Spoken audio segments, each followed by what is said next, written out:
The scream came at 3:47 a.m., not from pain, not from fear, from impossible recognition.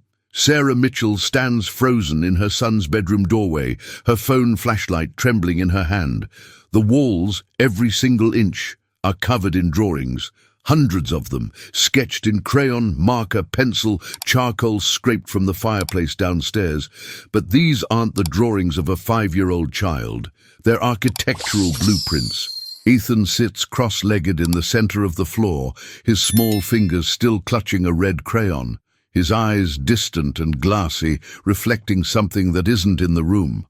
Around him, rendered in disturbing detail, are the corridors of a mansion he has never visited, windows positioned with surgical precision, staircases spiraling into shadowed corners, a train station, a movie theater, a zoo, Neverland Ranch, every door, every secret passage, every hidden room. Sarah's husband, David, appears behind her. His face drains of color. How does he know this? Ethan doesn't respond. He hasn't spoken a single word in 5 years of life, but his lips move now, slowly, deliberately, forming silent syllables in the darkness. 3 words, over and over, I was him. Before we go deeper into what happened next, and trust me, what comes next will challenge everything you believe about life, death, and the space between. Hit that subscribe button. Tell me in the comments, what city are you watching from right now? Because this story is going to stay with you long after this video ends. The Mitchell family moved into the farmhouse on a Tuesday. It was one of those old colonial homes that real estate agents call charming and contractors call a nightmare. Crooked floors, windows that whistled when the wind picked up, a basement that smelled like wet stone and forgotten decades. But it was theirs. Sarah, a former speech therapist, had left her practice to focus entirely on Ethan, 5 years old. Diagnosis, selective mutism, they'd been told. But Sarah knew better. This wasn't psychological. This wasn't trauma. Her son had simply never spoken. Not a cry at birth, not a babble as a baby, not a single sound. Doctors ran tests. Neurologists scanned his brain. Everything came back normal. Physically, there was nothing wrong with Ethan's vocal cords, his hearing, his cognitive development. He simply chose silence, or something chose it for him. David, a software engineer who worked remotely, tried to stay optimistic. He'll talk when he's ready, he'd say, ruffling Ethan's dark curls. Right, buddy? Ethan would only stare back with those unnervingly old eyes that seemed to carry weight, memory, sorrow. The first strange incident happened on their 3rd night in the house. Sarah woke to the sound of music, not from a device, not from outside. It was faint, melodic, almost haunting, like someone humming a lullaby just beyond the walls. She followed it down the hallway, her bare feet cold against the wooden floor. The sound led to Ethan's room. He was standing at the window, silhouetted against the moonlight, his small hand pressed flat against the glass. His mouth was closed, but the humming was coming from him. The melody was achingly familiar. Sarah knew it. She'd heard it 1,000 times on the radio, in grocery stores, at weddings. She's out of my life, a Michael Jackson song. But Ethan had never been exposed to Michael Jackson. They didn't play pop music in the house. No TV, no radio. The only sounds in their home were audiobooks, classical music, and the hum of daily life. Ethan, Sarah whispered. He turned slowly. His eyes were open but unfocused, like he was seeing something, or someone, that wasn't there. The humming stopped. He climbed back into bed without a sound. Sarah stood in the doorway for 20 minutes, heart pounding, trying to rationalize what she'd just witnessed. By the end of the first month, the drawings began. At first, they were abstract, swirls of color, shapes that didn't mean anything. Sarah encouraged it. Art therapy, she thought, a way for him to communicate. But then the images became specific. A man in a sequined glove, a fedora tilted at an angle, a single white sock on a dancer's foot, frozen mid-spin. David laughed it off. He must have seen something at the grocery store, a magazine cover, a poster. But Sarah checked. She reviewed every place they'd been, every aisle, every interaction. Nothing. Ethan had never seen an image of Michael Jackson, and yet he drew him over and over, in different poses, different eras. The Thriller jacket, the Dangerous outfit, the History statue, each drawing more detailed than the last. One afternoon, Sarah sat beside Ethan as he colored. She gently placed a photo in front of him, a random test, pictures of different celebrities, actors, musicians, athletes. His hand moved across the images without reaction, until it stopped. His small fingers hovered over one photograph. Michael Jackson, the 1993 Super Bowl performance. Ethan's entire body went rigid, his breath hitched, and then, something Sarah had never seen in 5 years, tears began streaming down his face. Not the tears of a child, the tears of someone who'd lost everything. He pressed his finger to the photo, then to his own chest. Back to the photo, back to his chest. Sarah's voice cracked. "Ethan, do you know him?" Her son looked up at her with eyes full of unbearable sadness, and for the first time his lips moved. No sound, just the shape of words. "I am him." Sarah called David home from a meeting. She showed him the drawings, the photos, the silent confession. David was a man of logic, code, binary systems. "It's a coincidence," he said, though his voice lacked conviction. "Kids fixate on things. Maybe he saw something we missed." But that night Sarah couldn't sleep. She crept into Ethan's room and found him awake, sitting upright in bed, staring at the wall. On the wall, lit by the nightlight's glow, was a new drawing, not of a person, of a place, a grand gate, palm trees, a Ferris wheel in the distance. And at the center, in Ethan's careful, impossible handwriting, Neverland. Sarah's blood turned to ice. Because Ethan couldn't write. He'd never learned. They'd tried teaching him the alphabet, but he'd shown no interest, no ability. And yet, there it was, perfect lettering. She took a photo. She researched. She compared. The drawing matched satellite images of Neverland Ranch, down to the placement of the flower beds. "David," she whispered into the darkness of their bedroom an hour later, "I think something's happening to our son, something we can't explain." David sat up, his face pale in the blue glow of his phone. "I know," he said quietly. He turned the screen toward her. He'd been researching, too. Reincarnation cases, children with past life memories, the University of Virginia's Division of Perceptual Studies. "There are documented cases," he said slowly, "of children remembering things they couldn't possibly know. Places, people, deaths." Sarah's throat tightened. "You think Ethan is, what? That he's remembering being Michael Jackson?" David didn't answer. He didn't have to, because at that exact moment from down the hall, they heard it again. Music, not humming this time, singing. A child's voice, clear, pure, impossibly trained, echoing through the house. "People always told me, be careful what you do. Don't go around breaking young girls' hearts." Billie Jean, sung in perfect pitch, perfect rhythm, perfect pain. They ran to Ethan's room. He was still asleep, but his lips were moving, and the song poured out like a river that had been dammed for 5 years, finally breaking free. Sarah and David stood paralyzed in the doorway, watching their 5-year-old son sing in his sleep. Not the babbling melody of a child mimicking sounds, a performance, every vocal run, every breath control technique, every emotional inflection belonged to someone who'd spent a lifetime mastering the craft. When the song ended, Ethan's eyes snapped open. He stared directly at his parents, and then he screamed, a raw, guttural sound of terror and confusion, as if he'd just woken up in the wrong body, the wrong life, the wrong existence. Sarah rushed to him, pulling him into her arms. "It's okay, baby. It's okay. You're safe. You're safe." But Ethan wasn't listening. He was looking at his hands, turning them over, staring at his small fingers like they were foreign objects, like they weren't his. David grabbed his phone. "I'm calling Dr. Reeves. It's 3 in the morning. I don't care." Dr. Lillian Reeves was a child psychologist who'd worked with Ethan since he was 2. She'd always been patient, methodical, kind. But when she arrived at the Mitchell house the next afternoon and saw the drawings covering the walls, her professional composure cracked. "How long has this been happening?" she asked, her voice barely above a whisper.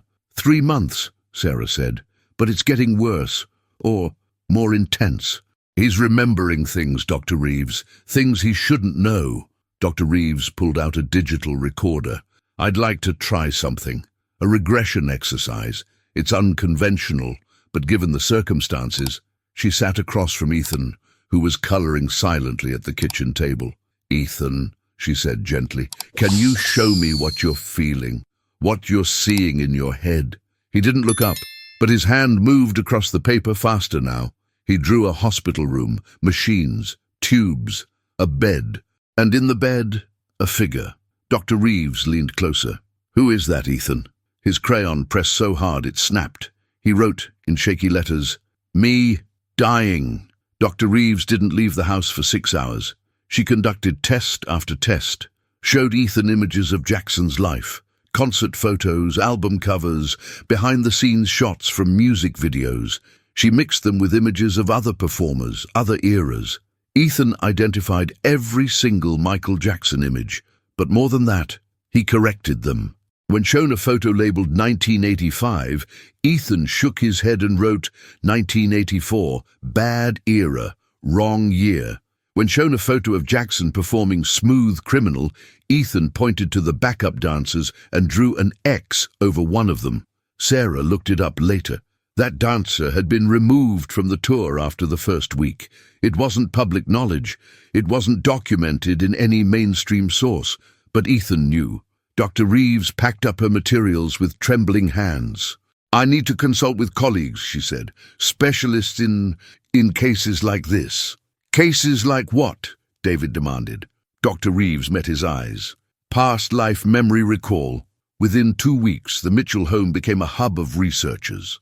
Dr. Reeves brought in Dr. Raymond Chen, a psychologist from the University of Virginia who'd spent 30 years studying children who claimed to remember previous lives.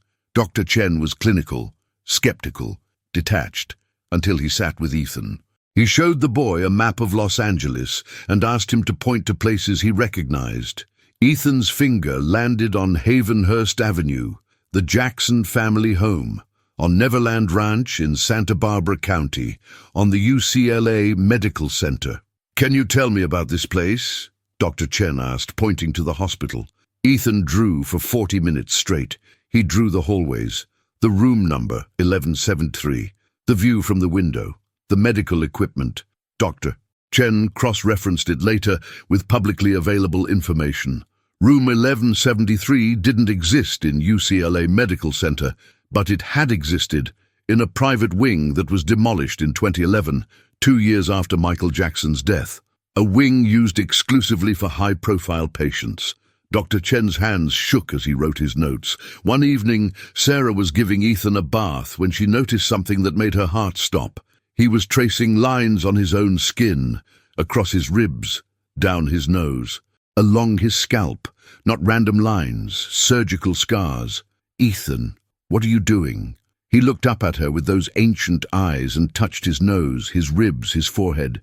Then he drew on the steamed bathroom mirror a figure, a body, with scars marked in the exact locations Michael Jackson had undergone surgeries, the rhinoplasty, the scalp surgeries after the Pepsi commercial burn, the rib work after a stage accident. Sarah pulled up her phone with shaking hands.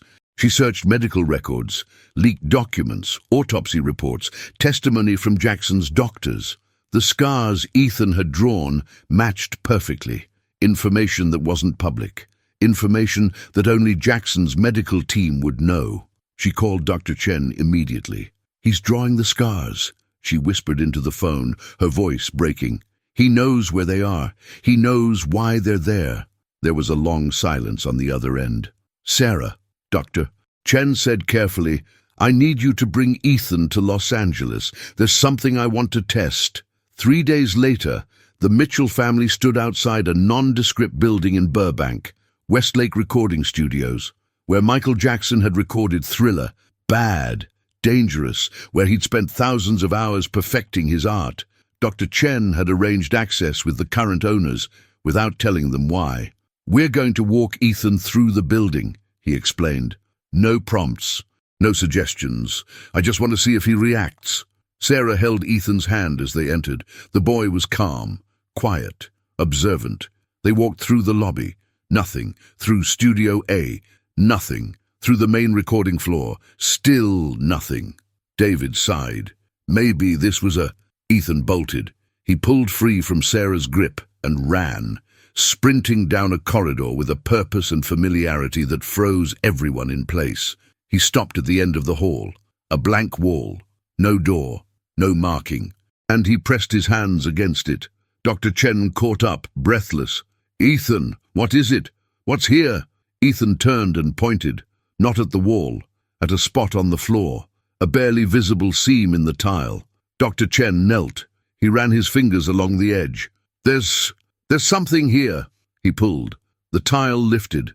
Beneath it, hidden for God knows how long, was a metal compartment. Inside, 3 cassette tapes, unlabeled, covered in dust. The studio manager arrived, confused. "I've worked here 15 years. I didn't know that was there." They played the tapes. The first one was blank. The second one contained studio banter, Michael Jackson's voice, laughing with Quincy Jones, discussing arrangements for Human Nature. The third tape contained a song no one had ever heard, a full vocal track, instrumental demo. Michael Jackson's voice, raw and unfiltered, singing lyrics about pain, rebirth, and coming back. Dr. Chen stared at the tape player like it was an alien artifact. Sarah looked at her son. Ethan was crying again, but this time he was smiling. The discovery of the tapes changed everything. Within 72 hours, the story leaked. Not through the Mitchells, not through Dr. Chen. Someone at the studio talked. Someone always talks. 5-year-old boy leads researchers to lost Michael Jackson recordings. The headline exploded across the internet. TMZ, Rolling Stone, BBC, The Guardian. The Mitchell family's quiet farmhouse in upstate New York became a war zone of media trucks, conspiracy theorists, spiritual believers, and enraged skeptics screaming on their lawn. Sarah stopped answering the phone. David installed security cameras, and Ethan stopped drawing. He sat in his room, staring out the window at the chaos below, his small hands folded in his lap like an old man watching the world burn. The skeptics came first, psychologists who'd never examined Ethan, magicians who claimed it was all cold reading, journalists who wrote scathing op-eds about exploited children and desperate parents seeking fame. Dr. Marcus Aldridge, a renowned neurologist and vocal atheist, appeared on CNN. "This is classic confirmation bias," he said, his voice dripping with condescension. "The child has been exposed to Michael Jackson imagery, consciously or subconsciously. The parents, likely struggling with their son's mutism, have latched onto a fantastical explanation because it's more comforting than accepting a neurological disorder." The host pressed him. "But what about the tapes? The hidden compartment?" Aldridge waved it off. "Coincidence. Old studios have hidden storage everywhere. The boy probably heard something, a story, a rumor, and pointed. People see what they want to see." But Aldridge hadn't examined Ethan. He hadn't seen the drawings. He hadn't watched a 5-year-old child recreate the choreography to Thriller without ever having seen the music video. It happened spontaneously. Dr. Chen had returned to the Mitchell house with a colleague, Dr. Amara Okafor, a neuroscientist specializing in memory and consciousness. They were in the living room, discussing brain scan results. When Ethan wandered in, the TV was on, muted. A documentary about music history. On the screen, the Thriller music video. Ethan stopped. His entire body went still. And then, without warning, he began to move, not dancing, recreating every step, every head tilt, every finger snap, the zombie walk, the turn, the iconic shoulder thrust, frame by frame, perfectly synchronized with the video. Dr. Okafor grabbed her phone and started recording. Ethan danced for 4 minutes and 12 seconds, the exact length of the sequence.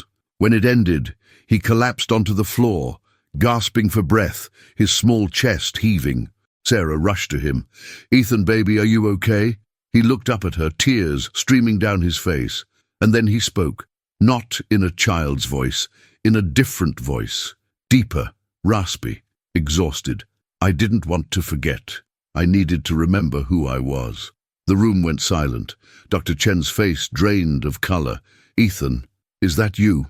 The boy, or whoever was speaking through him, shook his head. "I don't know who I am anymore." If the skeptics were loud, the believers were deafening.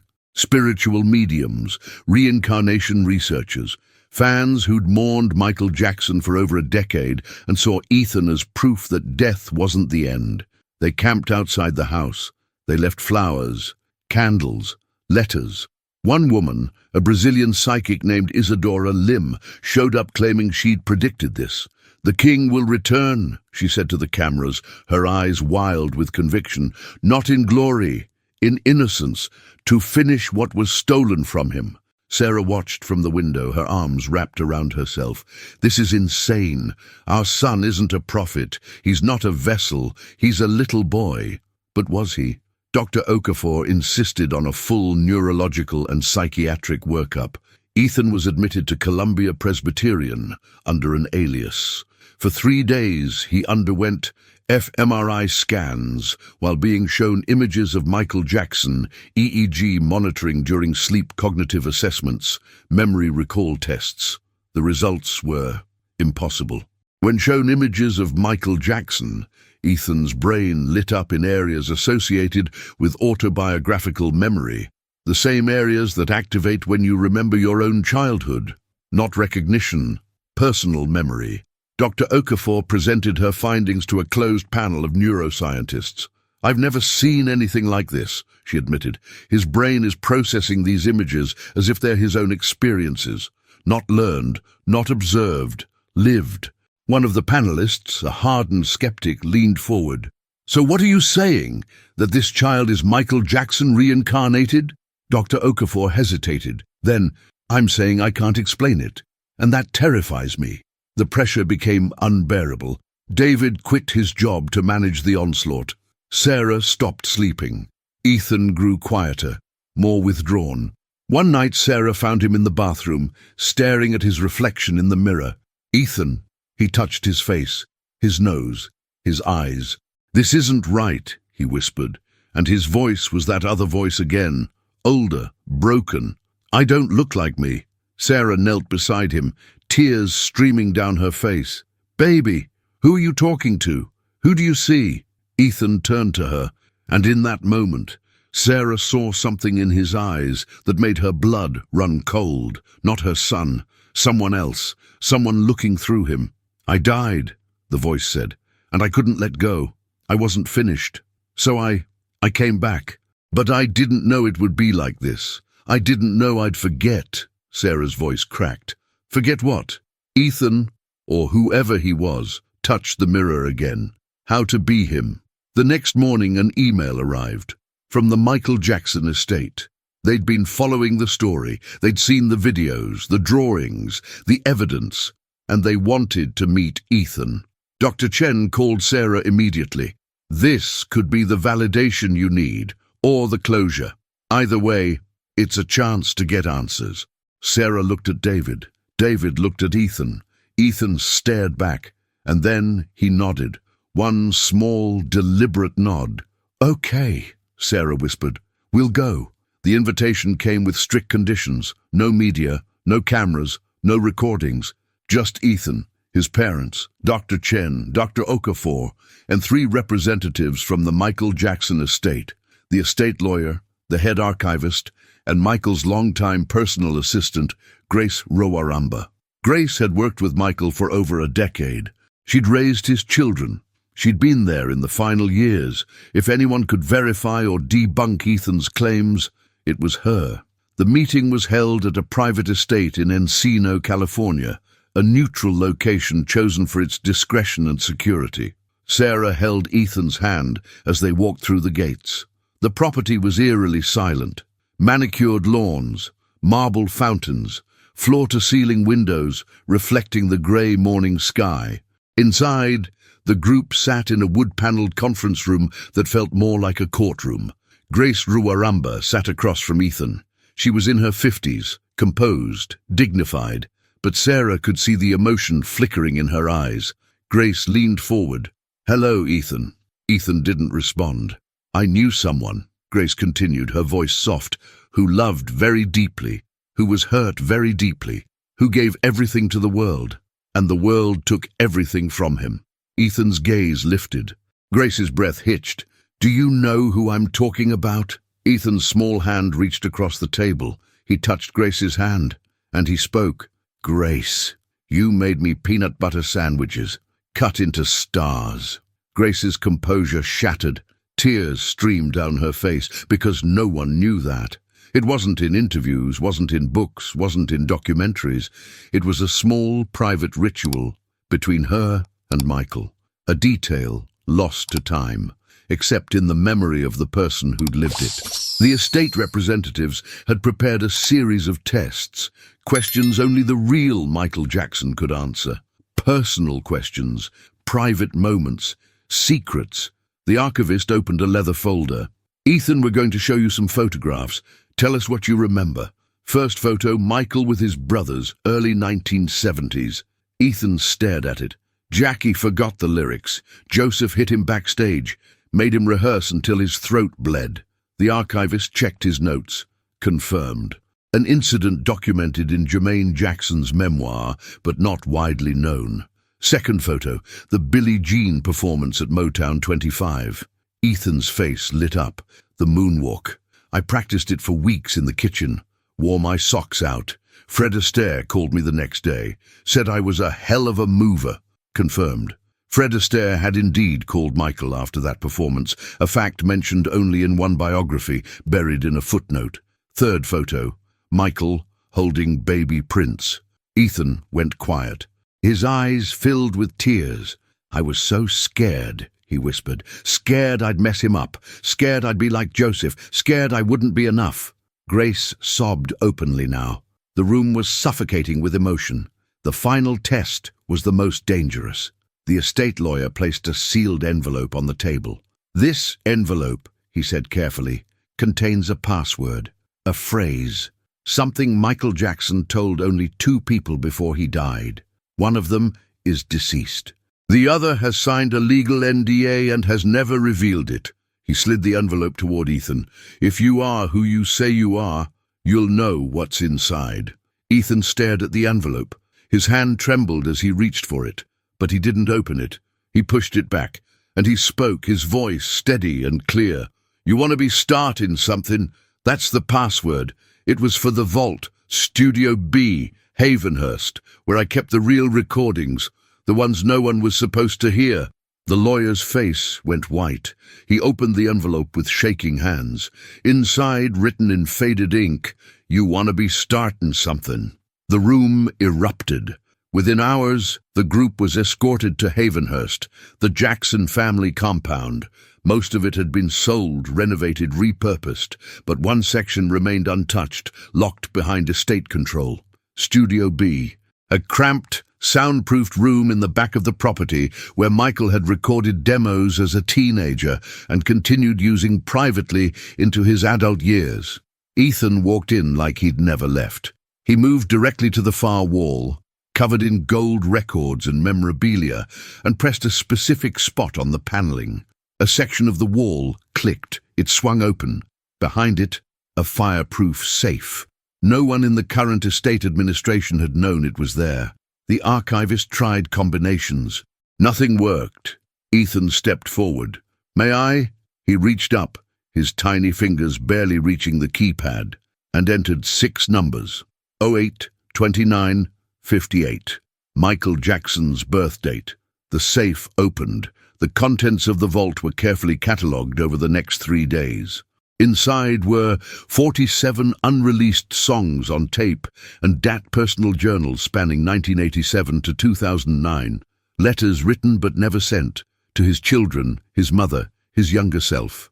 A handwritten will amendment dated June 2009, 1 week before his death, expressing wishes that contradicted the public will, and one videotape labeled simply, "If I Come Back." They played it in private.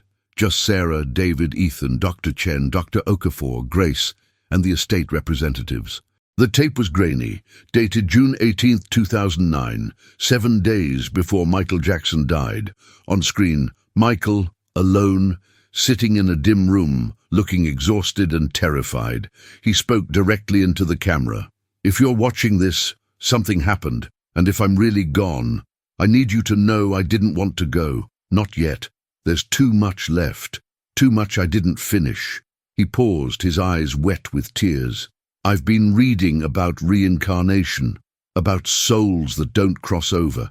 I don't know if it's real, I don't know if I'm crazy, but if it is, if there's a way to come back, I will." His voice cracked. "I just hope whoever I become remembers who I was and finishes what I started." The screen went black. The room sat in stunned silence. Grace was trembling. He recorded this a week before he died. Dr. Okafor's scientific mind wrestled with the impossible. It doesn't prove anything. It's not evidence of reincarnation." Dr. Chen leaned forward. "No, but it's evidence of intention. He wanted to come back, and now a boy who's never been exposed to his life knows things only Michael Jackson knew."